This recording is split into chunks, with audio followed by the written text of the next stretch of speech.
Shalom, Uvracha, paix et bénédiction à tout le monde. Ce cours est nouveau, avec l'aide de Hachem. Je vous demande préalablement d'écouter le cours de A jusqu'à Z, afin de comprendre l'importance et la projection lumière qui va rayonner à l'intérieur de nous, de vous. Quel est le plaisir et la satisfaction que l'on fera à notre Créateur unique, Hachem Ibarach? La foi. La foi, la Emouna. Le Amen, le Amin. La foi. À la fois, il y aura quelques secrets dans ce cours. Et en fait, nous allons parler de la péricope, la section de Yitro, celle que nous allons lire ce Shabbat, avec l'aide de Hachem. Nous sommes le 3, nous sommes le 4 février. Bonjour Yann, mon collaborateur, mon maître. Un élève, il est toujours le maître de son maître. Mais il faut un mètre pour le mesurer. Et je sais que tu as des bonnes questions pertinentes et qui alimentent lumière dans le débat. La paracha de Yitro est une paracha très très importante, mais nous allons nous attarder dans les 10 commandements. Car il y a énormément de choses à dire. Donc nous savons très bien que le peuple d'Israël est arrivé le 3e mois, c'est-à-dire le mois de Sivan, au mont Sinaï. Ils ont traversé le désert, ils sont arrivés au mont Sinaï. Et là, ils se sont tous réunis comme un seul corps et un seul cœur. Pour arriver à avoir un cœur et un seul corps, il faut avoir la foi. Quel est le problème du monde aujourd'hui? C'est qu'on n'a pas la foi. S'il y avait la foi en Dieu, on aurait eu tous un seul corps et un seul cœur. Ça, c'est évident. Vous savez très bien que l'Éternel s'appelle Ish. Dieu, il s'appelle Homme. Hachem Ish Milhama. L'Éternel est l'homme de la guerre. L'homme de la guerre. Vous imaginez un petit peu qu'on peut appeler Dieu l'homme? Quel est le sens? C'est qu'en fait, les guerres de Dieu ne sont pas des guerres avec des armes. Ce sont des guerres de négociation. Ce sont l'art de la réconciliation. Il sait faire la guerre avec la personne pour le ramener à lui. Et pour cela, il nous faut être Ish. Ish, ça veut dire un homme. Un homme, il a un corps et il a un cœur.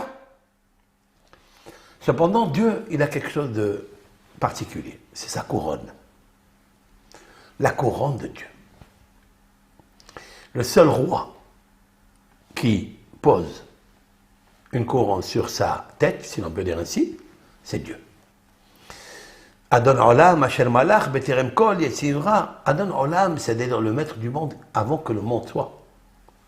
Donc il est Adon, il est le Seigneur du monde avant que le monde soit, donc les créatures soient, avant que tous ces êtres humains que nous sommes, les sujets, les créatures de Dieu, Dieu était déjà roi. Normalement, dans une ville, dans un pays, on nomme un roi grâce aux patriotes, au peuple. S'il n'y a pas le peuple, il n'y a pas de roi.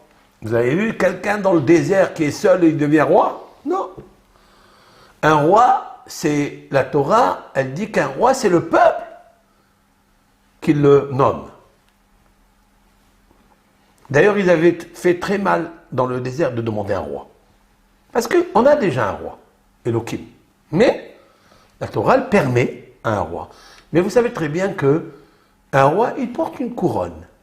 Mais on peut lui enlever cette couronne. Nous avons vu le roi Shaoul, il a posé une couronne, mais quand il a fait une erreur, il a désobéi à ce que le prophète lui a dit au nom de Dieu, parce qu'il y avait des idolâtres, comme les Amalékites. Amalek, c'est-à-dire les arrière-petits-enfants d'Abraham Avinu. Abraham est dans la foi. Abraham a porté une couronne de la foi. Et les peuples entiers prenaient leur couronne et la posaient devant la table d'Abraham Avinu. Parce que sa couronne, elle était unique. Sa couronne était d'un bout à l'autre une seule pièce, une seule entité, identité, l'unique Dieu. Il n'a jamais dévoyé. Tandis que les autres peuples reconnaissaient cela et venaient, dit le Midrash, apporter la couronne, la poser devant Abraham, parce qu'ils savaient que grâce à Abraham, ils ont eu le nom de Dieu unique dans leur bouche. Plusieurs personnes se sont converties à la foi, je veux dire, hein, parce que au temps d'Abraham, il n'y avait pas encore ni le judaïsme, ni rien du tout. Abraham, c'était un Ben Noach, fils de Noach, un des enfants de Noach. Noach était adamique, fils d'Adam Arishon, etc., de la génération. Il n'y avait pas juif, islam, chrétien. Il n'y avait pas tout ça. Donc il y avait juste une seule chose. Un homme contre tous les idolâtres, Nimrod, Terah, même son père était idolâtre, mais il avait Teshuvah, et il est revenu à force. Donc on voit que la foi, c'est quelque chose de grandiose. Jusqu'à maintenant, nous vivons grâce à l'eau, lumière de la foi que Abraham Avinu a investi dans la création. On peut sentir la foi dans l'air, dans l'espace, dans le temps. On peut la sentir grâce à cet homme-là. Alors que les mondes, les générations étaient inondées d'idolâtrie.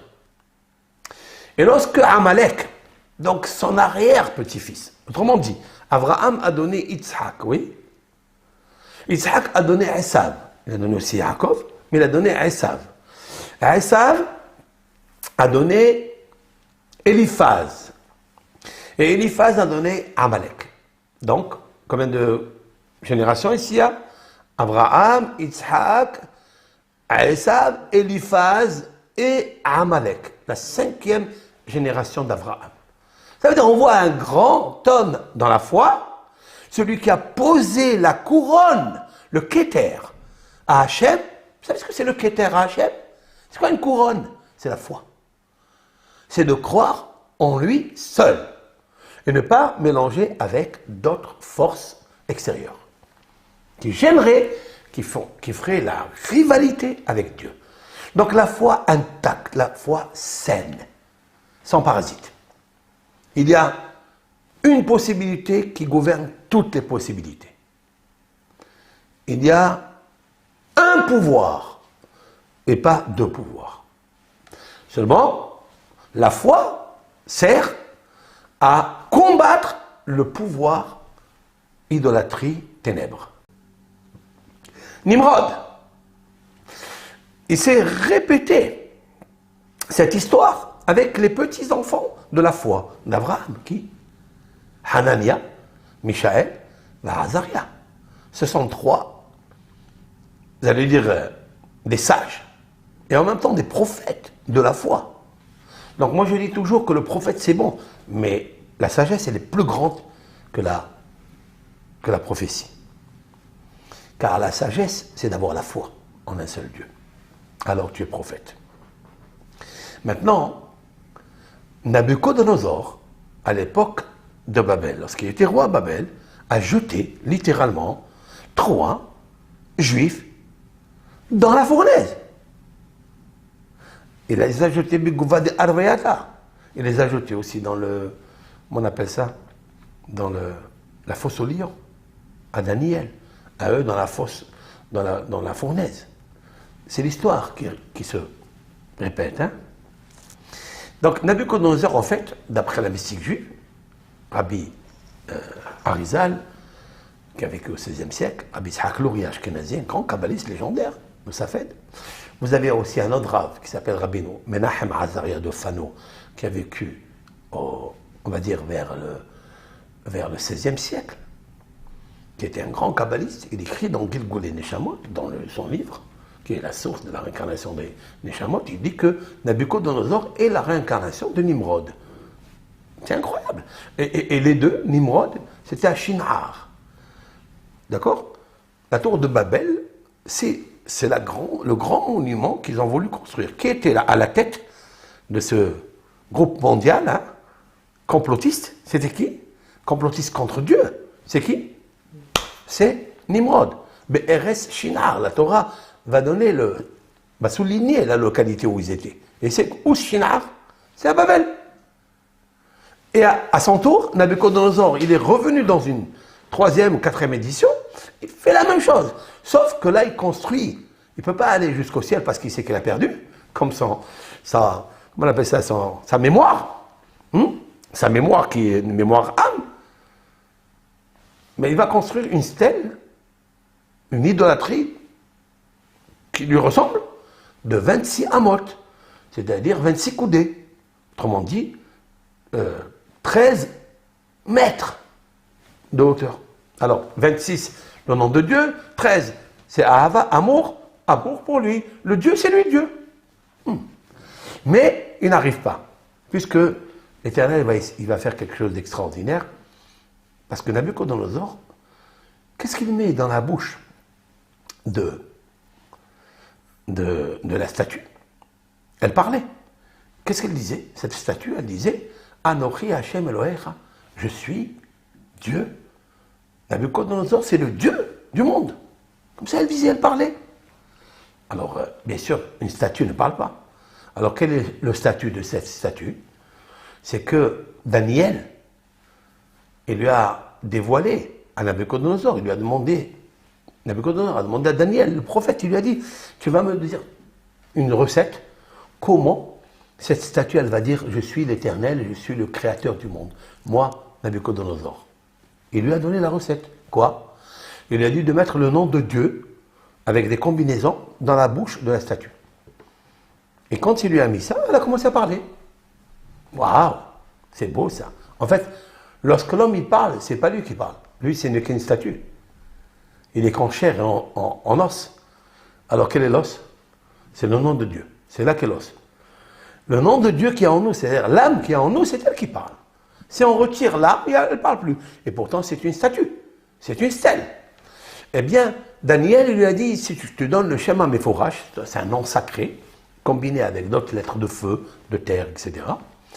Eh bien, Nabucodonosor a réussi, et toutes les personnes qui passaient par là venaient se prosterner devant ce Dieu qui parlait. Sauf que Hanania, Mishaël et Azaria n'ont pas supporté une chose pareille. Alors, Nabucodonosor, il a dit à un d'eux, il a dit, voilà, est-ce que tu veux te prosterner devant la statue? Il lui a dit, si d'abord je l'embrasse. Je veux monter l'embrasser d'abord. Et si je l'embrasse, après je prosternais devant elle. Puis il le fait monter donc avec une échelle, il monte, et au moment où il l'embrasse, il subtilise le shem, c'est-à-dire le talisman, si l'on peut dire ainsi, qui était dans la bouche du... Et donc, quand il est redescendu, il ne parlait plus. La statue ne parle plus. Et Nabucodonosor a cherché donc à les tuer. Ils se sont sauvés. Et là, il a eu une honte, une gêne terrible, comme l'a eu Nimrod à son époque. De quoi je parle ici? Je parle pour arriver à la tour de Babel, à faire des choses, c'est qu'on n'a pas la foi. C'est qu'on a perdu la foi. Si tu sais que tu as un créateur, car il est très difficile d'admettre qu'on a un créateur. Nimrod, Nabucodonosor, c'est les mêmes. Tous les idolâtres de ce monde qui essayent de prendre et de chapeauter le monde, c'est quoi? C'est en fait, il manque de foi. Il manque la foi en Hachem. Mais la foi, c'est pas évident. C'est-à-dire, il faut lui mettre un ketera kadubor. Maintenant, pourquoi je parle de ça? Parce que, en fait, nos sages ont dévoilé quelque chose de magnifique. Vous savez qu'il existe 304 805 lettres dans la Torah. Il n'y a pas plus, il n'y a pas moins. Et nous avons toute une partie, c'est-à-dire 620 lettres. Écoutez bien ce que je vais vous dire. Il y a 620 lettres à partir de la première parole de Dieu dans les 10 commandements. Lorsque Dieu dit, je vais vous le citer, Vadaber Elohim, El Kot Adevarim El Elemo. Et Dieu a parlé toutes ces paroles-là en disant, ça veut dire que toi, tu dois raconter à tes enfants. Anochi, Hashem Elohecha. Je suis l'Éternel, ton créateur. Hashem Otseticha Me'eretz Misraïm, Mibet Avadim, que j'ai été fait sortir de la maison d'esclavage d'Égypte. Lo Yelecha Elohim Acherim Al Panim. Immédiatement, la première loi négative, c'est de ne pas avoir une stèle, une statue, la tour de Babel, la stèle de Nabucodonosor. C'est ça que je te demande de ne pas faire. Si tu veux me mettre une couronne à moi, tu ne mets pas une couronne à ma rivalité. Et il est écrit dans le même verset. Dans le même verset. 1, 2, 3, 4, 5, 6, 7, 8, 9, 10, 11, 12, 13, 14, 15, 16. Il y a 16 mots dans ce verset. Les premiers 16 mots, parmi les lettres qu'on va décortiquer, c'est deux lois. Je suis l'Éternel, mets-moi la couronne. Et je ne veux pas, ça veut dire que tu me destitues de ma couronne si tu as une rivalité. Si tu penses à ce qu'une personne soit comme le pharaon, déesse, ou Nabucodonosor, ou Nimrod. Je ne veux pas, je t'interdis. Même qu'ils sont puissants, mais la puissance, c'est moi qui leur donne. Mais ils n'ont pas la foi. Justement, je leur donne des fois, je donne à des personnalités des grandeurs, je le fais grandir, pour qu'au moins, si je veux me battre avec lui, parce que je suis un homme de guerre, au moins je me bats avec quelqu'un de puissant. Mais c'est moi qui lui donne la puissance. Parce que si je me bats avec le pharaon sans puissance, ils vont dire, ben, toi tu es le roi. Mais lui, c'était un gamin. Non, je fais monter le pharaon, je fais monter Nabucodonosor très très haut, comme ça tout le monde y voit, et après je le fais descendre en bas. C'est ça, comme ça il se comporte, Dieu. Parce que Dieu est un homme de guerre. C'est-à-dire, il a l'art de réconciliation, l'art de la négociation, mais il sait comment il fait. Maintenant, nos sages ont dit quelque chose de terrible. C'est que si l'on prend la lettre, la première lettre, nous sommes dans les chiffres et les lettres avec moi, Anochi Hashem, je suis l'Éternel. C'est-à-dire, Aleph c'est la première lettre de l'alphabet. Alors, vous savez très bien qu'est-ce qui s'est passé dans la création du monde. Nos sages racontent que lorsque Dieu a créé le monde, il a créé le monde et il a écrit dans la Torah avec la lettre Bet, qui est la deuxième lettre de l'alphabet. Alors la première lettre qui est le Aleph, 1, elle se plaint devant le 1, l'unique Dieu, il lui dit, Hachem, tu es unique, tu t'appelles Elohim, tu t'appelles Adonai, avec Aleph, et qui est, tous tes prénoms normalement ils sont avec Aleph. Lorsque tu veux commencer ta Torah, commence avec Aleph. Pourquoi tu m'as jeté, tu m'as relégué? Ça veut dire que chaque lettre fait apparaître sa dimension âme. Et elle parle avec Dieu. Parce que la lettre Aleph, c'est la couronne. J'expliquerai ça. Hein. La lettre Aleph, d'ailleurs la forme du Aleph, elle fait ça. C'est un Yud. Après il y a un Vav. Il y a la lettre 6 ici. Donc il y a la lettre Yud. Après il y a la lettre Vav, donc 10. Après la lettre Vav, c'est 6. Après encore la lettre Yud. C'est encore 10. 10, 10 et Vav, 26. C'est la couronne. C'est Dieu. Il dit, pourquoi tu ne commences pas avec la lettre Vav, Aleph, qui est le 26, qui est la couronne? Au moins que tu signes que c'est toi le créateur du monde. Et tu commences par moi. Pourquoi tu m'as laissé? Tu sais très bien qu'il ne faut pas faire honte à un être humain. La lettre qui fait lettre et l'apostrophe, elle était apostrophée. Et elle dit, mais comment ça se fait? Alors Dieu lui dit, mais j'ai quelque chose de meilleur pour toi. Il dit, quoi? Il dit, d'abord, je donne la raison pourquoi je commence avec bête. Avec la lettre bête. Parce que la lettre bête désigne Beracha. Bénédiction. Bénédiction. Je commence mon monde par la bénédiction. Il faut que toutes les créatures du monde, du plus haut ange, le plus archéange, le plus suprême, jusqu'au petit insecte qui se trouve dans les fonds des ténèbres, parce qu'il y en a. Il appelle ça en Gemara Shilshul. Ça veut dire c'est un petit ver de terre, très petit, très mince. Lui aussi, il sait que c'est moi qui l'ai créé. Il faut qu'ils sachent tous que je veux que le monde soit Beracha, bénédiction. C'est pour ça que toujours quand je commence mon cours, avec l'aide de Dieu, que j'oublie pas, je dis toujours Beracha Veshalom. La bénédiction et la paix. Pourquoi? Parce que créateur de Dieu, l'Éternel a créé le monde avec la lettre bête, c'est-à-dire Beracha, bénédiction. Je veux que mon monde y soit béni. Ok. Alors il lui dit à la lettre Aleph, tu as compris pourquoi? Mais la lettre Aleph, elle lui dit, mais si tu commences avec le Aleph, c'est quoi?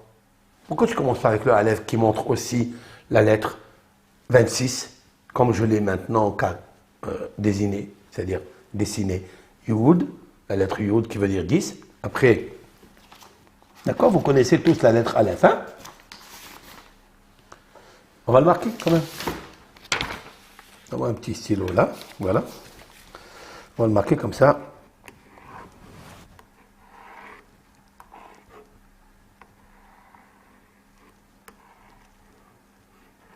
Voilà, la lettre Aleph, hein? Voilà, la lettre Aleph, elle est là. Donc il y a un Yud, c'est 10. Après vous avez le Vav, c'est 6. Bon, c'est ça, hein? Avec le Vav, il est là. Après, il y a encore un Yud en bas. Donc, le Vav, qui est en fait la jonction. Hein? La jonction, absolument. Le Vav, c'est l'article de conjonction, coordination. Il coordonne cette lettre-là, elle relie, c'est un lien entre le Yud, la lettre Yud qui est en haut, et la lettre bas qui est en Yud. Ça veut dire Dieu, c'est celui qui existe en haut et celui qui existe en bas. Ça, le chiffre 26, qui est très puissant d'ailleurs. Ok? Donc, il lui dit, alors pourquoi tu ne commences pas avec ça? C'est aussi, bon, mais si tu commences avec le chiffre 26, elle lui dit la lettre Aleph, hein. Si tu commences avec le 26, il y aura le nom de Dieu, il y aura la bénédiction, parce que Dieu, ce n'est que bénédiction, c'est pas autre chose. Alors il lui dit, Dieu, autre chose, il lui dit, oui, mais la lettre Aleph, nous pourrons composer avec la lettre Aleph un mot qui n'est pas bien, qui veut dire malheur, qui veut dire malédiction. Lequel? Arour. C'est vrai que Bet, c'est Baruch. C'est mieux. Mais si tu commences avec Aleph, c'est Arour, maudit. Je ne veux pas que mon monde commence avec la lettre malédiction. Je veux avec la lettre Bet. Alors là, elle était abahie. Elle était ébahie devant lui. Elle était bête devant lui. Et il lui dit, mais je te réserve une place extraordinaire. Puis la lettre Aleph, elle s'est tue. Elle s'est tue. Alors il lui a dit, mais où tu vas me mettre? Il lui a dit, tu attendras 26 générations. C'est beau ça.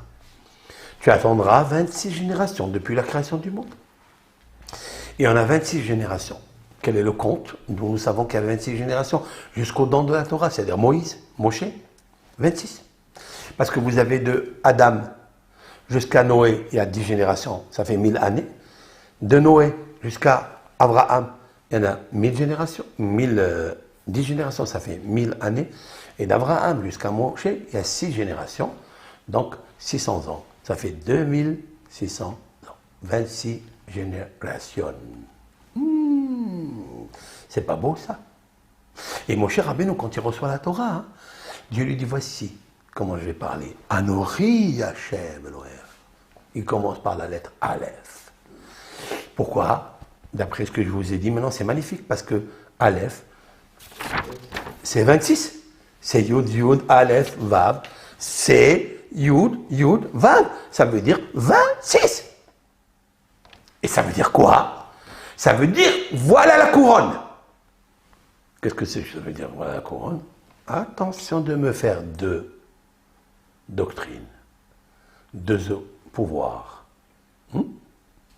Là-bas, il a marqué le Bet parce que le Bet c'est Baruch. Mais il a enlevé le Aleph parce que c'est Aruch. Quel est le Baruch? Quel est le Aruch? Le Baruch, c'est d'avoir un seul Dieu, Anochi Hashem Elokecha. Mais de ne pas avoir le Aruch, c'est celui qui vient tout de suite après, c'est-à-dire Lo yeh lecha Elohim acherim al panai. Je ne veux pas qu'il y ait deux déesses, deux dieux. Parce que tu aurais pu comprendre que le bête, c'est deux déesses. Et c'est ça que le monde, il s'est trompé. Il dit, Dieu même, il a écrit bête au début. Ça veut dire, en fait, il y a deux pouvoirs. Parce que bête, c'est deux en français, hein, avec le numérique. Il y a deux pouvoirs dans le monde. Il y a deux couronnes. Et Dieu, il dit, non. Je commencerai à dire ici, 26 ans, 26 générations après, pardon, je dirai, je suis l'Éternel, ton Dieu. Le seul pouvoir. Quelle est la preuve? Parce que personne ne t'a fait sortir d'Égypte sauf moi. Le pharaon, qui est le deuxième pouvoir, c'est lui qui est emprisonné là-bas. Dans les geôles intellectuelles, les geôles physiques. Tu as travaillé là-bas 210 ans, mon pauvre. Donc c'est moi, Hachem, unique, qui a pu te casser le creuset égyptien, la matrice égyptienne, la sorcellerie qui chauffe, les démons qu'il y avait là-bas, tous les dégâts qu'il y avait là-bas, les épidémies et tout. J'ai fracassé et je t'ai fait sortir.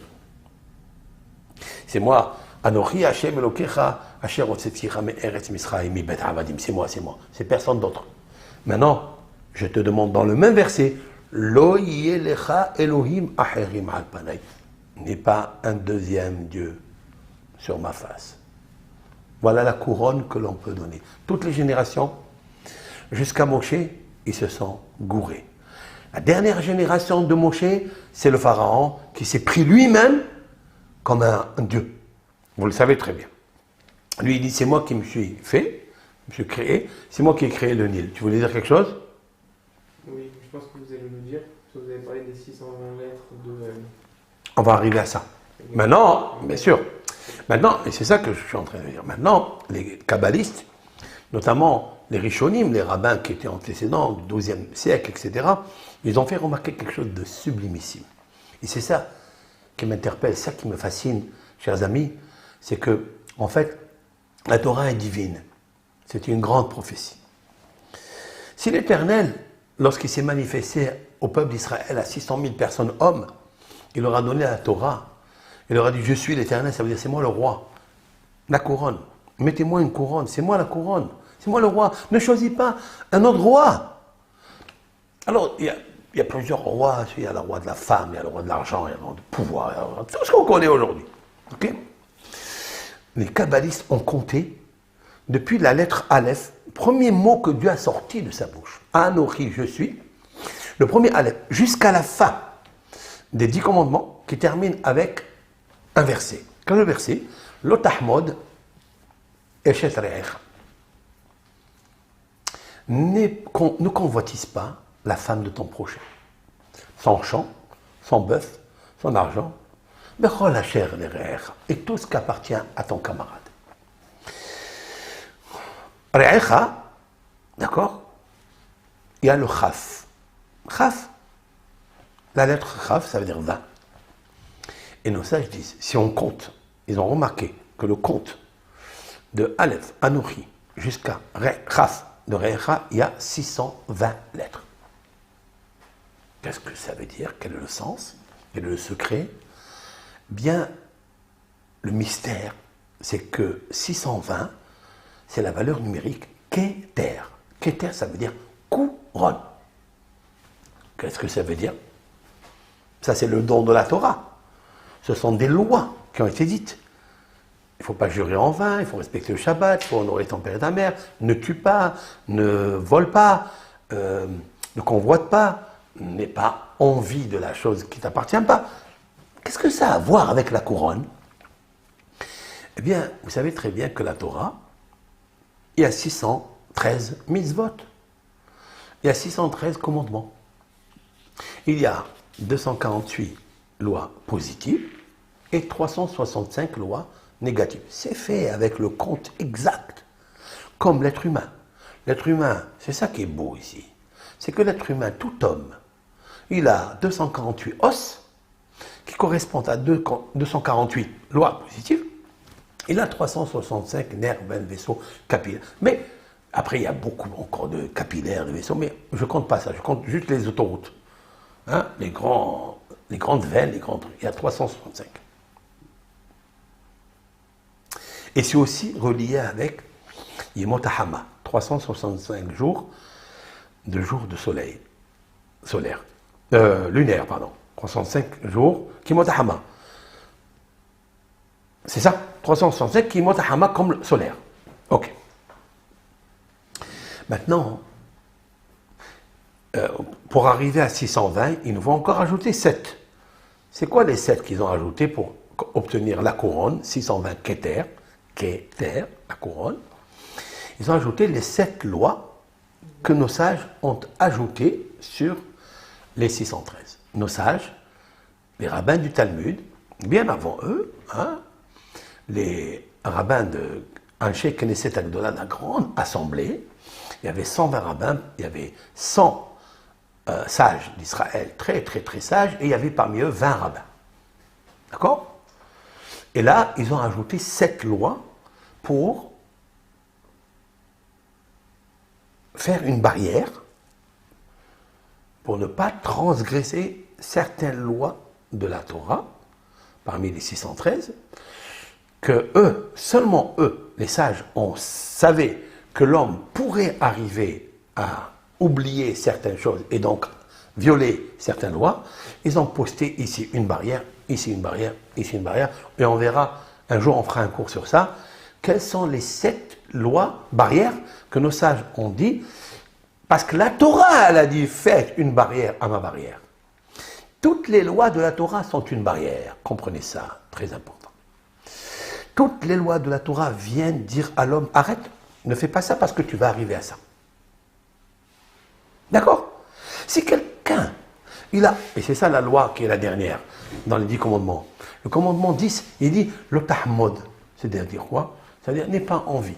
Ouais, j'ai envie d'avoir envie, mais je ne vais pas faire un acte. Tu vas dire, non, attention, si tu as envie, tu arriveras à faire un acte. Donc, le tahmod, dans la Torah elle-même, il y a des barrières. C'est vrai que si quelqu'un il a envie, voit la voiture de l'autre, elle est belle, elle est magnifique, il a envie, tu peux l'empêcher. Qui est-ce qui peut empêcher une chose pareille? Encore une voiture, il peut. Mais, dit le Talmud, pour la femme de l'autre, si elle est plus belle que sa femme, ou si elle est plus gentille, ou je ne sais quoi, eh bien, il sera plus difficile de briser sa nature et de ne pas avoir envie. Pourquoi? Parce que Znout, Giloy Arayot, Nefesh Adam Mehammedatan. Ça veut dire que l'âme, waouh, l'âme de l'homme désire ça. Il n'y a aucune force qui peut arrêter cette nature-là. Vous écoutez ça? Arayot, l'inceste, la débauche, la sexualité, l'adultère. Nefesh, vous écoutez, le sang. Nefesh, c'est le sang. Le sang qui circule dans l'homme, il n'arrive pas à se retenir quand il voit quelque chose comme une femme qui est belle, etc. Il peut pas. Pour ça que la Torah, le dernier commandement, elle l'a laissé à la fin. Vous comprenez? Et comme si, je vais ajouter quelque chose de fort, comme si la Torah, elle te dit, tu sais quelle est la déesse que je ne veux pas que tu te mettes à ma face? C'est ça. Je rejoins le 10e commandement, ça veut dire l'otahmod, n'a pas envie, pas convoitise le champ de l'autre, bien que c'est quelque chose qui est sans acte. C'est juste une envie dans le cœur. Je n'ai pas envie que tu aies ça. Tu sais pourquoi? Parce que tu m'appartiens. Parce que la couronne m'appartient. Pourquoi tu veux enlever la couronne de l'autre? Quand quelqu'un convoitise la femme de l'autre, on sait très bien que la femme, c'est la couronne du mari. Vous savez ça? Où c'est marqué que la femme, toute femme juive, ou toute une femme musulmane, ou une femme chrétienne qui est mariée selon les lois de l'islam, ou les lois de chrétiennes, ou les lois du judaïsme, vous savez très bien que la femme, c'est la couronne du mari. Si tu regardes la femme de l'autre, c'est que tu n'as pas la foi. Et alors tu veux lui enlever la couronne? Il y a Bouglib, comme on dit. Tu veux lui enlever la couronne? Tu regardes, tu veux pas lui enlever la couronne? Tu veux le faire carrette? Pourquoi quelqu'un qui va avec une femme, je vais vous dire quelque chose de très profond qui me vient maintenant. Pourquoi la Torah, qui est magnifique, elle nous dit si quelqu'un, il prend la femme de l'autre, il est hayav karet. Il est condamné à être retranché dans son âme. Pourquoi? Eh bien parce qu'il a pris le keter. Regardez le mot keter qui veut dire couronne, et le mot karet, c'est l'anagramme, c'est les mêmes lettres. Karet, c'est retranchement, parce que tu as pris le keter, tu as pris la couronne de l'autre. Voilà la ligne. Et donc on sait que la femme est vraiment la couronne de l'homme. Mais il y a une personne qui peut témoigner. Il n'y a pas mieux que lui. C'est le roi Salomon. Il en avait 1000 concubines et 18 femmes. Et il a dit, Eshet Haïl Ateret Bala. Je traduis. La femme vertueuse est la couronne de son mari. Mais là j'ajoute, la femme vertueuse. La femme vertueuse, Ateret, c'est la couronne, c'est Atara. Atara, la couronne. Et c'est Keter, c'est le Keter. Je termine. C'est pourquoi Dieu, il a commencé la première lettre des 10 commandements avec le mot Aleph. C'est le nom de Dieu qui fait le chiffre 26. Comme je viens de l'épeler. Yud, Vav, Yud. 10, 10, 6. Ça fait 26. C'est la 26e génération. C'est la 26e génération qui vient de sortir d'Égypte où c'était des idolâtres. Des grands idolâtres en Égypte. D'ailleurs, le Midrash dit, tu sais pourquoi l'Éternel a frappé l'Égypte fort? Pourquoi? La réponse, on la connaît, parce qu'ils ont fait asservir le peuple d'Israël. Alors, c'était que des simples citoyens, comme tout. On est ici en France ou en Israël, on est des citoyens de quelque part. Oui, il y a un roi, nous au Maroc, on était citoyens du roi, mais on estime le roi, on le bénit. Parce qu'il n'a pas fait de mal, au contraire, il a donné tous les droits, comme tous les citoyens musulmans, marocains. Oui. Pourquoi le pharaon n'a pas fait ça? Alors c'est pour ça qu'on l'a puni. Le Midrash ne dit pas ça. Pas parce qu'il avait à servir le peuple d'Israël. Non. C'est parce qu'il leur a appris à être idolâtre. Parce qu'il leur a enseigné les mœurs égyptiennes, le peuple d'Israël n'a jamais fauté dans l'adultère ni dans la débauche avec les Égyptiennes. Jamais. Ça, il y a un verset. Il n'y a qu'une seule femme qui a été violée, une femme juive qui a été violée. Elle ne savait pas, elle pensait que c'était son mari. Oui, mais toutes les femmes n'ont pas été touchées. Du tout. D'ailleurs, ils ont du mal à croire, les Cléopâtres. Une femme Cléopâtre, elle demande à Rabbi Shimon ben Hamdan, elle lui dit comment c'est possible? C'est possible qu'il n'y a pas une femme, il n'y a pas un homme qui a désiré une femme égyptienne, un homme égyptien qui a désiré une femme. Elle lui a dit non. Elle lui a dit mais c'est pas possible. Est-ce que c'est possible que Yosef Hatzadik, quoi, avec une femme très belle, d'accord? Est-ce qu'il ne l'a pas touchée? J'ai du mal à croire. Alors il lui a dit tu as du mal à croire. Alors pourquoi tu crois pas ici? Et tu crois lorsque Yehuda, la Torah nous raconte sur Yehuda qu'il a pris sa belle-fille, Tamar, et il a pensé que c'était une prostituée, et il est allé avec elle, il a sorti Zerah et Peretz, oui, et ça la Torah va nous le mettre. Pourquoi va nous le mettre? Moi j'ai dit, si j'étais là-bas avec eux, avec cette Cléopâtre, et comment il s'appelle, et Rabbi Shimon ben Hamdan, j'aurais dit autre chose. Il dit, le même Moshe Rabbeinu, qui nous a écrit toute la Torah, il nous a raconté qu'est-ce qui s'est passé avec Abraham, qu'est-ce qui s'est passé avec Yosef dans la chambre du roi égyptien. Oui, qu'est-ce qui s'est passé? Lui, s'il montait, pourquoi il a dit dans la Torah, au moment où le peuple d'Israël dans le désert s'insurge parce qu'ils n'ont pas trouvé d'eau ou parce qu'ils n'ont pas trouvé à manger, qu'est-ce qu'ils ont dit? Moshe, il dit encore un peu, il me lapide. Waouh! Comment tu peux dire, toi tu es le roi d'Israël, tu es le prophète, tu peux dire encore. Et il se tait, il dit rien. Ça veut dire qu'il était bafoué, qu'ils l'ont rendu shfafa, comme on dit. Ça veut dire la serpillère. Il raconte ça. Et pourquoi il raconte ça? Ça, tu le crois. Et ça, tu ne le crois pas. Non, c'est sûr qu'il faut croire. Ça veut dire que lorsque le peuple d'Israël était en Égypte, Dieu s'est mis en colère par rapport à ça. Donc, maintenant, quand il les réunit ensemble, il leur dit, écoutez, je suis l'Éternel, votre Dieu. Vous n'allez pas écouter les idolâtres comme le Pharaon. Vous êtes sortis d'une maison esclavage. Donc moi, je suis le roi, mais ce que je vous demande, s'il vous plaît, ma couronne, c'est ma couronne. Et ma couronne, c'est la foi. Anochi Hashem Elokecha. Oui. Parce que vous avez parlé de la foi, du Keter et de la femme. On a vu aussi Moshe Rabbeinu, il a pris le maté, qui représente la foi. Il en a fait une Explique, parce qu'il y a des gens qui t'écoutent là. Moshe Rabbeinu, il a pris le... Avance un peu. Il a pris le bâton, qui est la foi. À quel moment il a pris le bâton? Après... Oui, mais tout le monde ne sait pas ce que tu racontes là. Après, justement, après qu'il ait reçu la Torah, il a pris le bâton, le maté, il en a fait une couronne à sa femme. Donc on voit que la foi... Où tu as vu ça? Je crois que c'est un... Non, je crois que c'est un mirage. Il me semble. Il a pris le bâton avec lequel il a fait les miracles? Je crois il n'a pas pris les pierres, il n'a pas fait des pierres et une couronne pour sa femme? Pas avec ça. C'est pas avec ça? Non, c'est avec lorsque Dieu lui a dit de sculpter les deux tables de la loi, les pierres de la table de la loi, parce qu'ils étaient en saphir. En saphir. Ouais, ils étaient bleus, couleur saphir, comme le mot Sefer, qui veut dire le livre, comme le mot Séphira, qui veut dire la sphère, qui est magnifique. Comme le mot super, ça veut dire raconter. C'est super, comme le mot super. Parce que la Torah, elle est super. Elle est écrite en saphir, en super. Oui. Et donc, ça, c'est de ça. En fait, tout ce qui est tombé de là, Dieu lui dit sculpte, et tout ce qui tombe, les chutes, c'est pour toi. Qu'est-ce qu'il en a fait avec ça? Il a fait une couronne à sa femme Tzipora. Mais en vérité, elle ne s'appelait pas Tzipora. Bon, tu m'as fait rentrer dans autre chose, mais puisque tu l'as cité, je suis obligé de le dire. En fait, elle ne s'appelait pas Tzipora, qui veut dire oiseau. Elle s'appelait Margalite. Elle s'appelait la pierre précieuse. C'est beau ça. Et depuis qu'elle s'appelle la pierre précieuse, il lui a mis la pierre précieuse sur la tête. Et pourquoi alors elle s'appelle Tzipora dans la Torah? Parce que Tzipora, c'est l'oiseau. Et elle courait derrière Moshe, comme l'oiseau, il court. Il se mouvoie comme ça, il vole.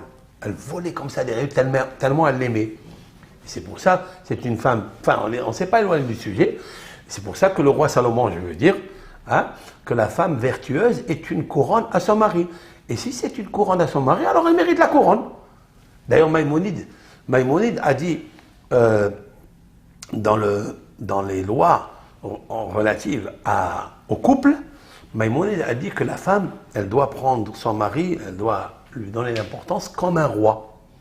Et lui, comme une reine. Donc si elle le considère que c'est un roi, donc il a la couronne, eh bien à son tour, il prend cette couronne, il ne la garde pas pour lui.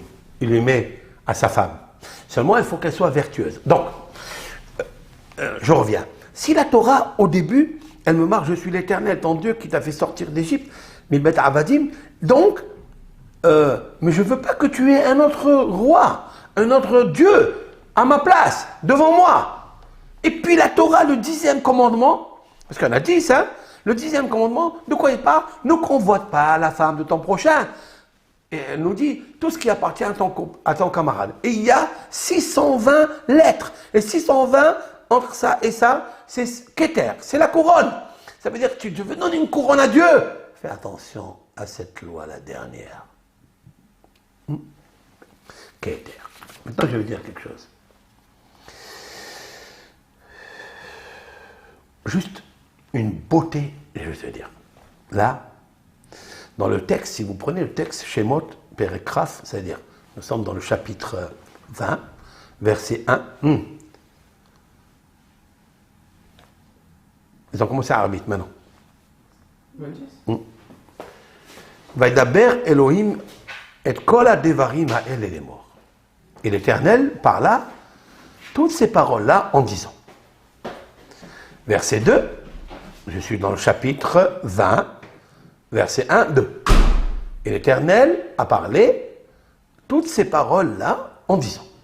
Deuxième verset, Anochi Hashem Elohecha, je suis l'Éternel ton Dieu, Asher Otseticha Me'eretz Misraïm, t'a fait sortir d'Égypte. Vous savez combien un juif, un hébreu, combien il doit reconnaître la foi, qu'il était un vulgaire esclave, il était idolâtre. Il a atteint 49 degrés d'impureté de l'idolâtrie. Ça veut dire que sa tête, elle fusionnait dans tous les sens. Il prenait des béliers, il sacrifiait ça, leur sang aux Shedim, c'est-à-dire à des démons, à des forces maléfiques. Et là, l'Éternel les a fait sortir d'Égypte. Ils sont là, au Mont Sinaï, ils sont devant lui. Ils entendent, si l'on peut dire ainsi, la voix de Dieu, par télétransport, bien sûr. C'est une vision prophétique. Et il leur dit, je suis l'Éternel qui t'a fait sortir d'Égypte. Lo yelecha Elohim acherim. Attention, de ne pas avoir un autre Dieu sur ma face. J'ai regardé, c'est incroyable. Vaidaber Elohim et kol. Si vous prenez la lettre Kaf, je vais faire un saut de lettres. On appelle ça en hébreu un diloug. Diloug, ça veut dire un saut. Mais ce saut, il va se répéter. Un saut de 36 lettres. À partir de la lettre Kaf. Je compte 36 lettres et je tombe sur le mot Otsetira, que j'ai fait sortir. Le Tav. Donc, le Kaf, c'est 20. Le Tav, c'est la lettre 400. C'est la dernière lettre de l'alphabet, la 22e lettre. Tav. Donc, j'ai le Kaf, 20. Après, j'ai le Tav, qui veut dire 400. Donc, 420. Et je vais encore 36 lettres. Et je tombe sur Ahirim Resh. Resh, c'est 200. Donc il y a 200, il y a le Tab, et il y a le Kaf. Ça fait le mot Keter. Dans 2 versets, avec un saut de 36 lettres, j'obtiens le mot Keter. La couronne. Voici la couronne. Cela veut dire que j'ajoute ici sur les paroles des kabbalistes, des rabbins, Moyen-Âge, qui ont dit que depuis la première lettre de Anochi Hashem Lokecha, l'Éternel, jusqu'à Rehacha, c'est-à-dire le 10e commandement, le mot de ton camarade, ne prends pas, ne convoitise pas la femme de ton camarade, son champ, ne sois pas jaloux de son champ, de sa voiture, de son bœuf, aujourd'hui la voiture. Eh bien, fais attention, il y a 620 lettres, il y a le mot Keter, couronne. Mais moi, juste, je m'arrête. Ça, c'est tellement beau, c'est tellement vrai, c'est tellement prophétique, que si c'est déjà une prophétie, si déjà il y a une lumière prophétique, pourquoi je ne vais pas encore un peu plus loin? Que dans les 2 premiers versets, quand Dieu lui parle, il y a là-bas le chiffre Keter, le mot Keter avec un saut de 36 lettres. Et si vous allez me dire, et pourquoi, monsieur le rabbin, vous avez choisi 36 pour trouver cela? Parce que c'est vrai d'abord. Mais pour qui vous a donné l'idée de chercher 36? Très simple. Très simple, très très simple. Parce que dans ces 10 commandements, le 5e commandement, il va nous parler du Shabbat. Le 7e jour de la semaine. Ok? Le 7e jour de la semaine, vous savez très bien que c'est connu que le 7e jour, il y avait 36 heures de lumière. L'Éternel, lorsqu'il a créé le premier jour, il est marqué dans la Torah, ouvrez le livre, vous le voyez, et ce fut le soir, ce fut le matin. Le 2e jour, ce fut le soir, ce fut le matin. Lorsqu'il arrive au 7e jour, il n'y a pas marqué ce fut le soir, ce fut le matin. Cela veut dire quoi? C'est une faute d'orthographe, non? Non. C'est fait exprès, parce qu'il n'y a pas eu de soir.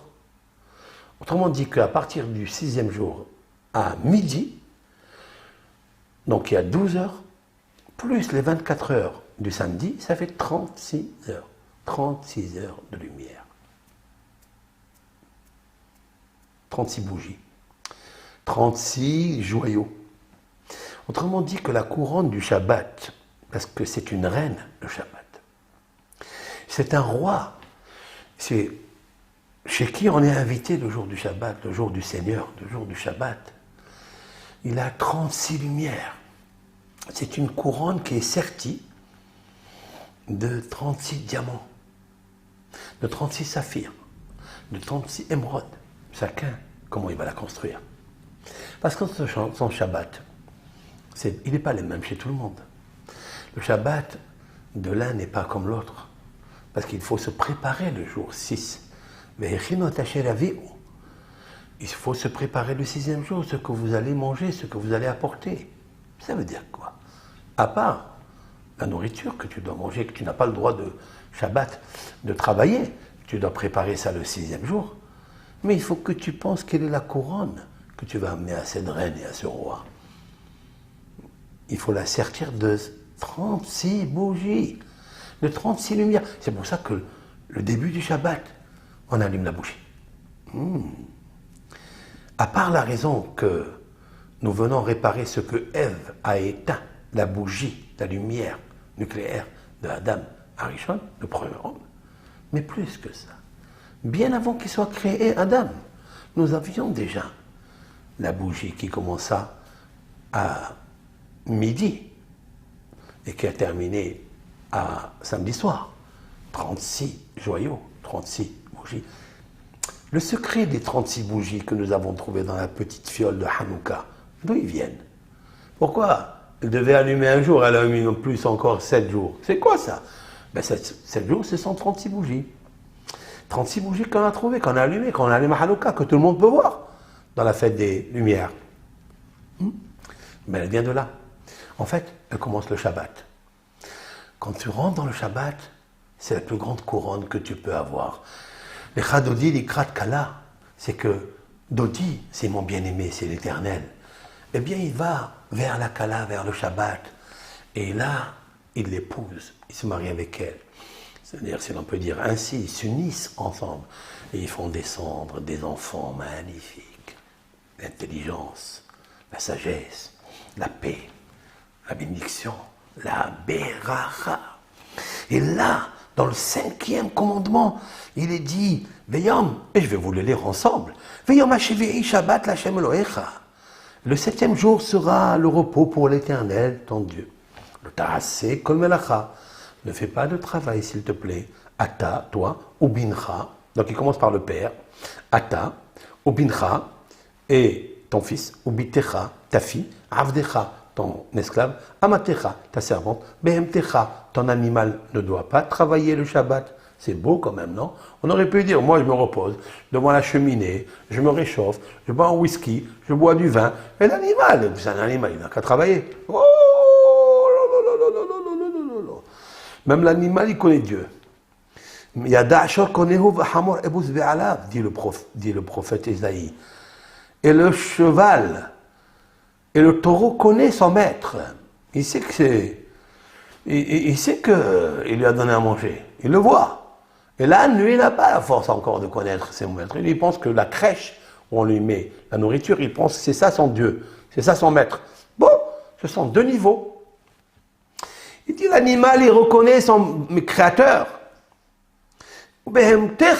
Tu n'as pas le droit de faire travailler ton animal le jour du Shabbat. C'est le jour du Seigneur, il ne t'appartient pas. Mais Gercha, ce sont les étrangers, c'est-à-dire les citoyens qui habitent avec toi, qui habitent chez toi. Mais Gercha, ou bien le converti, il n'a pas le droit. Hachem Bisha'alecha, qui est dans tes demeures. Ça c'est, il te dit Hachem dans le chapitre 20, verset 9, parce qu'on est en train de parler du 4e commandement. Après, car l'Éternel, en 6 jours, il a fait le ciel et la terre, et Tayam, la mer, les océans, et tout ce qu'il y a dedans, c'est-à-dire tout ce qu'il y a dedans dans la mer, dans la terre et dans le ciel, c'est rétroactif, hein, dans toutes ces grandes choses, création.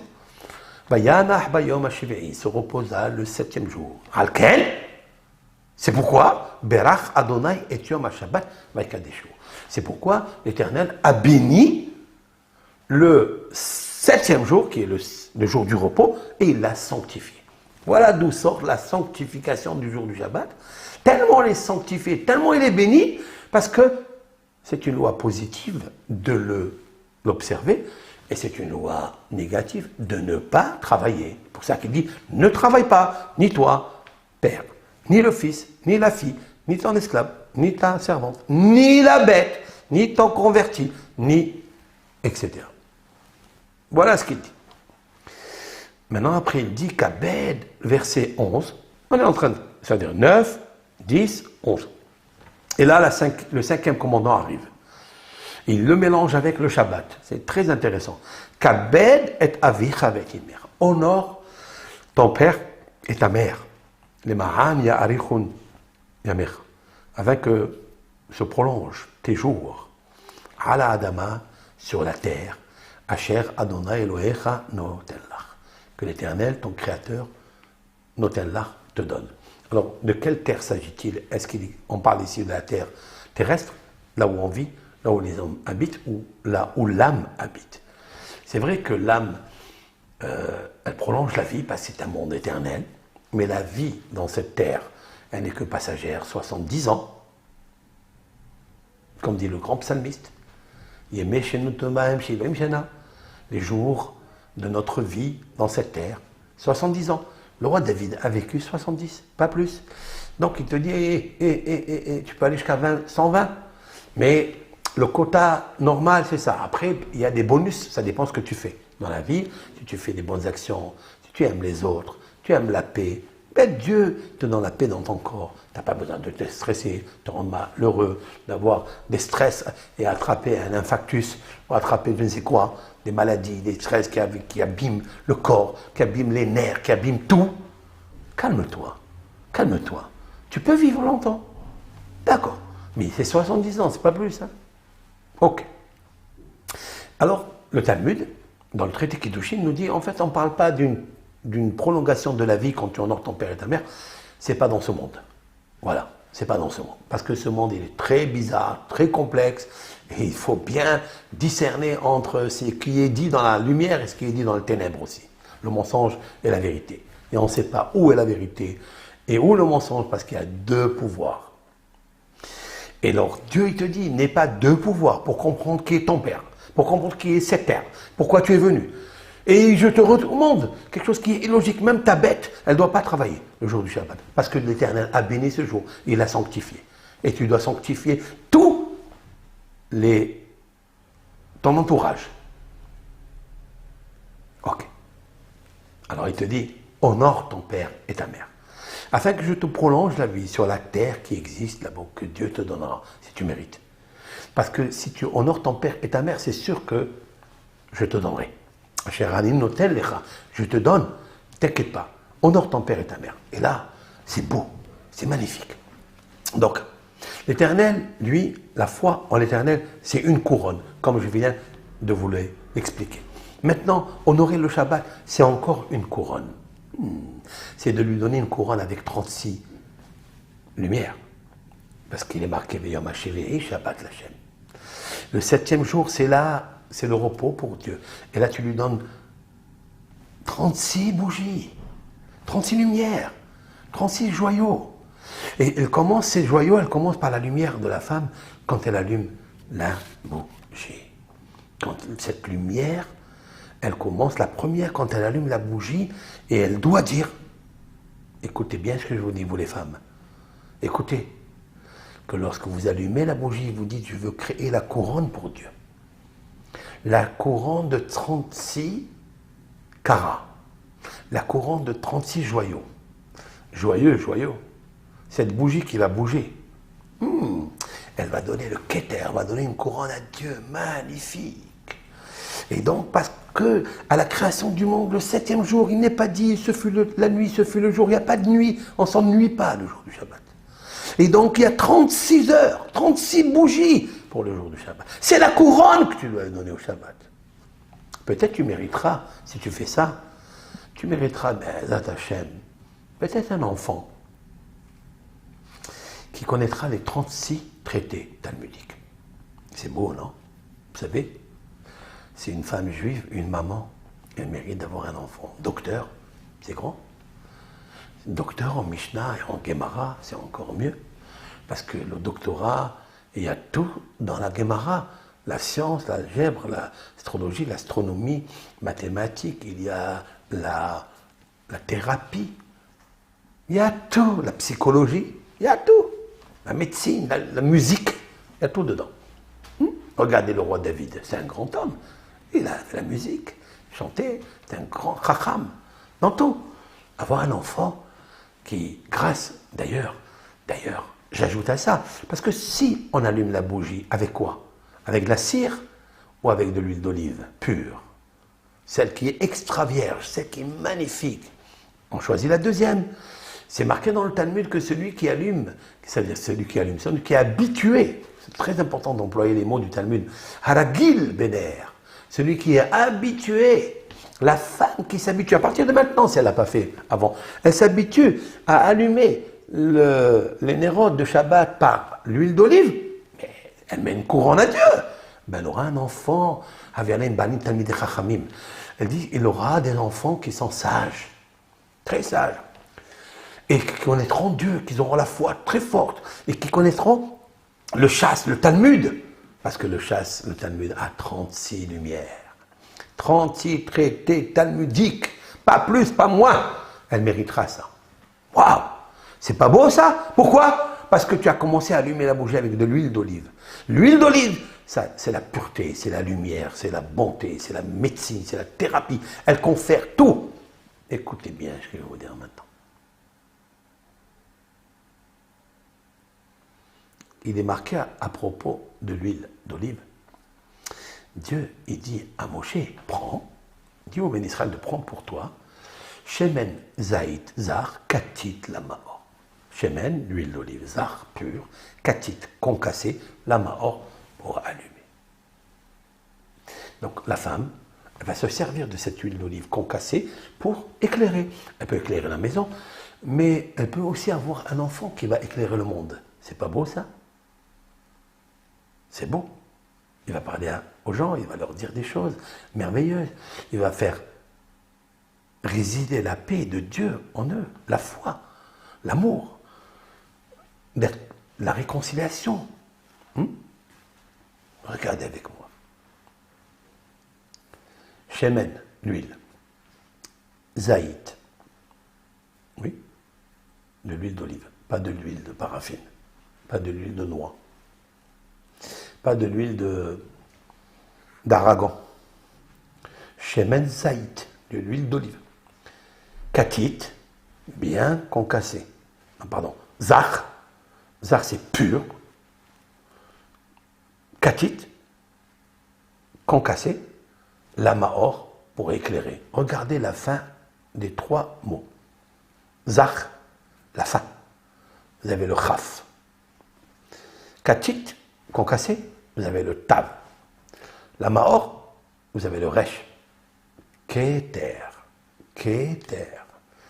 Chaf, Tav, Resh. Keter, la couronne. Que c'est beau la Torah, que c'est magnifique. Combien c'est extraordinaire. Et pourquoi? Parce que tu commences avec le Keter de Dieu, avec la couronne de Dieu. Son royaume, c'est le Shabbat. C'est quoi la bénédiction que Dieu te donnera? Car l'Éternel a béni ce jour et l'a sanctifié. Oui, mais tu auras un enfant béni et saint, qui sera sanctifié de la matérialité, qu'il repoussera les ténèbres de la matérialité. Vous comprenez? C'est très important. Mais plus que ça. N'oublions pas papa et maman le jour du Shabbat. Kabed et avicha v'et imecha. Ok, tu ne travailles pas, tu es bien, ton animal ne travaille pas, tout le monde est tranquille à table. Combien de respect tu dois avoir devant papa et maman? D'ailleurs, j'ai dit au nom du Ben Ishai dans une des ségoulottes d'embrasser la main de sa mère et de son père. Kabed et avicha v'et imecha. Parce que quand tu leur embrasses la main, tu reçois leur bénédiction. Et quand tu reçois la bénédiction, ils sont à la main de Dieu. Et tu leur mets une couronne sur leur tête. Parce que même sur le père et la mère, il faut mettre une couronne. Et d'où je le sais? D'où je sais que avoir la foi en Dieu, seul Dieu, de ne pas adorer d'autres déesses et d'autres forces négatives, doctrines. Et celui qui protège le Shabbat, qui l'observe convenablement, c'est une couronne aussi. Et honorer, mettre la couronne à son père, à sa mère, le jour du Shabbat. Donc je sais que lui aussi, il va avoir un keter. Il va avoir une couronne. Donc je sais. Mais je vais vous le faire tout de suite. Regardez avec moi. Je suis dans le chapitre 20, dans le verset 9. Qu'est-ce qu'il est dit ici? Et le 7e jour, c'est le repos de Dieu. Ne fais aucun travail le jour. Ata, toi. C'est qui toi? C'est le Père. Donc le Père, il doit commencer. C'est lui qui doit commencer à faire le Shabbat convenablement. S'il veut que Obinra, qui vient après, est ton fils. Si toi, tu fais ton Shabbat, tu respectes la couronne de Dieu. Tu respectes les 36 lumières, sertis, diamants, dans la couronne de Dieu, qui est le Shabbat. Alors Obinra, tu auras un fils qui fera pareil, et qui va t'honorer. Kabet et Avicha, ce qui va marquer après. J'ai pris la lettre Chaf, d'accord? Obincha, qui est ton fils. J'ai pris la lettre Chaf, j'ai compté 70 lettres. Je tombe sur Ve'et, 70 lettres. Je tombe sur la lettre Tav. Après, je compte sur Kabed et Avicha, les Ma'ani Arichun, quand il part, honore ton père et ta mère. Et afin que tu vas prolonger la vie. Le mot prolonger, Aruch, Aruch, ça veut dire prolonger. Le Resh, il y a Arichun. Le Resh, ça me fait le mot Tav, Chaf, Resh. Keter. Et pourquoi 70? C'est ça qui est extraordinaire. Parce que si normalement le quota d'une vie, le psalmiste a dit que c'est 70, mais toi, grâce à la couronne que tu fais à Dieu, parce que tu as la foi en l'unique Dieu, un seul, ne mélange rien du tout avec. Si tu respectes le Shabbat, qui est la sanctification du nom de Dieu, c'est son repos, c'est ton père, respecte-le, ne remets pas d'impair.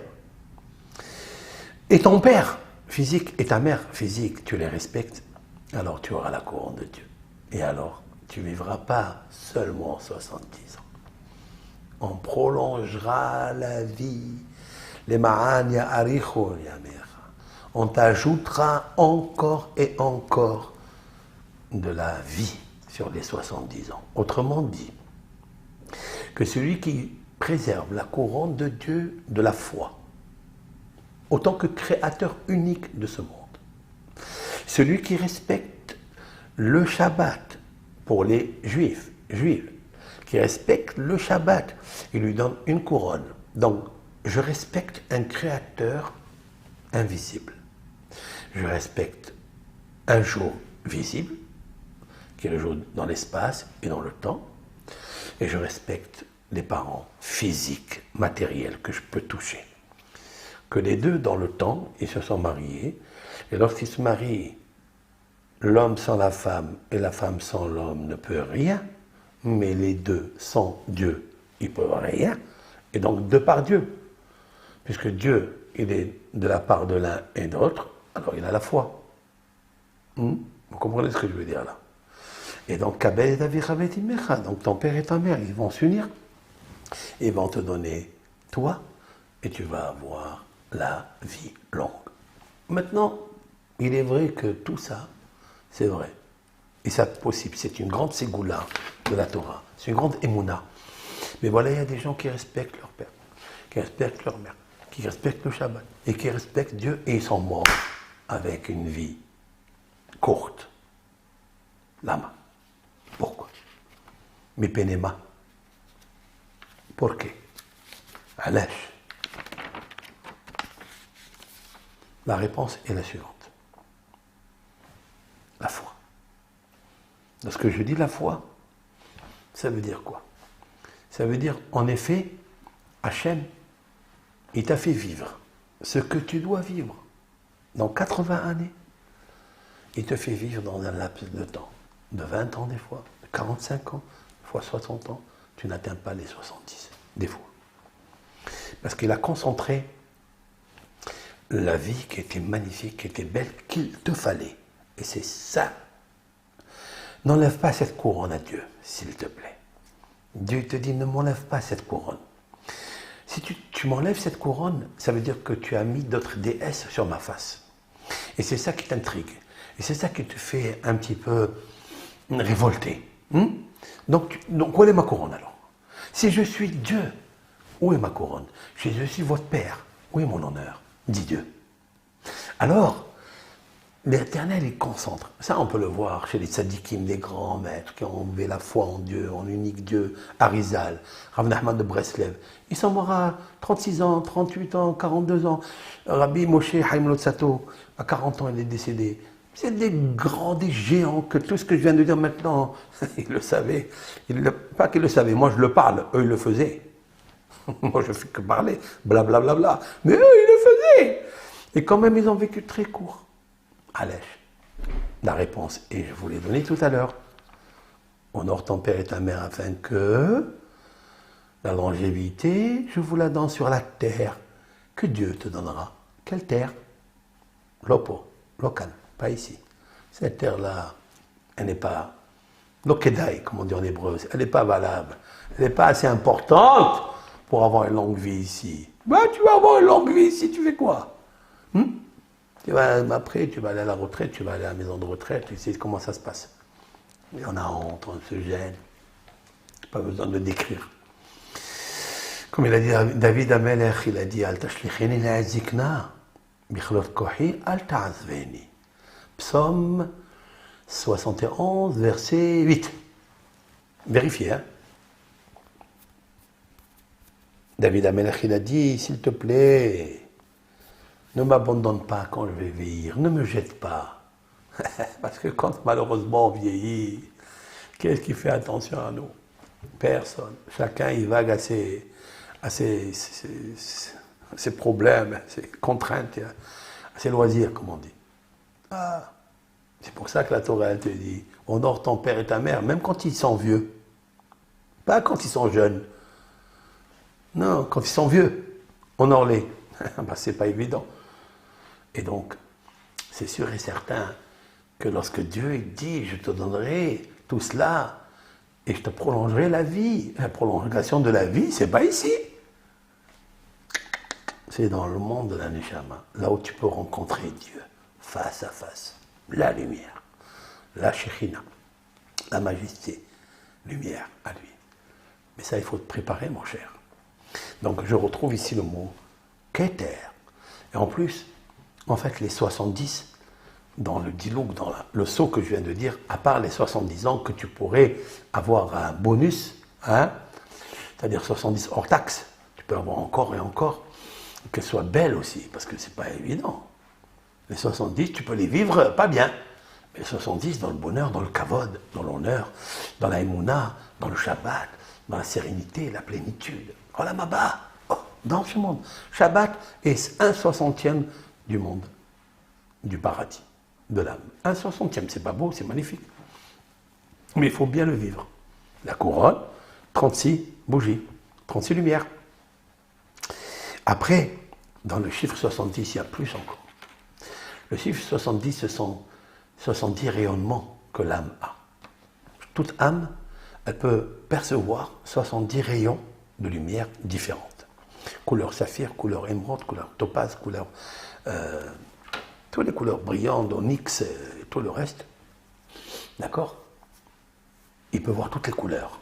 Dieu, il peut lui donner à l'intérieur de lui, juste par la foi, il peut lui donner des lumières extraordinaires, par lesquelles il peut regarder des choses que l'autre ne peut pas regarder.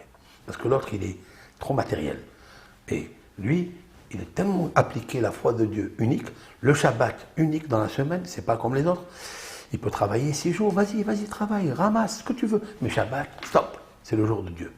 Même ton animal, tu n'as pas le droit de le faire travailler. Rien. Le converti, le citoyen, tu dois lui dire qu'il se repose. Mais il est avec toi. Stop, travaille pas. Et le père et la mère. Ce sont 3 lois qui sont magnifiques, magnifiques. Et avec ça, tu peux obtenir 3 couronnes. C'est pas beau ça? 3 couronnes. Avec ça, tu deviens un roi plus qu'un roi. Parce que le roi, il a une couronne, le roi physique. Et toi, tu as 3 couronnes, parce que tu es le fils de Dieu. Tu es le fils de la foi. Tu es le fils du Shabbat. Tu es le fils de l'honneur de ton père et ta mère. J'ai beaucoup à dire, mais on va s'arrêter là. Baruch Hashem, déjà, c'est pas mal. Je vous souhaite d'avoir une belle couronne et que toutes les femmes soient à la couronne de leur mari et que le mari respecte sa femme. Et même quand il y a un litige, un deal de l'honneur du père et de la mère, soyons toujours avec la émouna, toujours avec la foi. Soyons calmes, soyons gentils, soyons apaisants. De ne pas se mettre en colère. Pourquoi elle ne m'a pas fait kavod? Pourquoi elle a fait kavod à sa mère avant son père? Pourquoi elle fait... Tout ça, c'est pas pour nous. Il faut être un homme comme le Shabbat, calme. Comme Dieu, il ne se met pas en colère, même quand tu fais des bêtises. Il te donne encore, et encore, et encore. Soyons comme ça, que l'Éternel nous aide à être des hommes de paix, à l'intérieur de nous, d'abord, interne, et avec. J'allais appeler ce cours-là, faire la paix avec son cerveau, faire la paix avec son cœur, et faire la paix avec son mauvais penchant. Très important ça. Voilà, chers amis, Shabbat Shalom, toute la communauté. J'espère que ce cours, on le diffusera là ce soir. Hein. On est le 4. Je le termine là à 7h20, je pense. Et peut-être il sera diffusé à 21h si Dieu veut. En tous les cas, un grand Shabbat Shalom à tout le monde. Et Hachem, il vous donne la bracha et la kedusha, la sainteté et la bénédiction de le connaître, de le reconnaître et de l'aimer, de l'honorer et le vénérer. Prospérité, santé et paix. Kol tov. Bracha ve'atzlacha.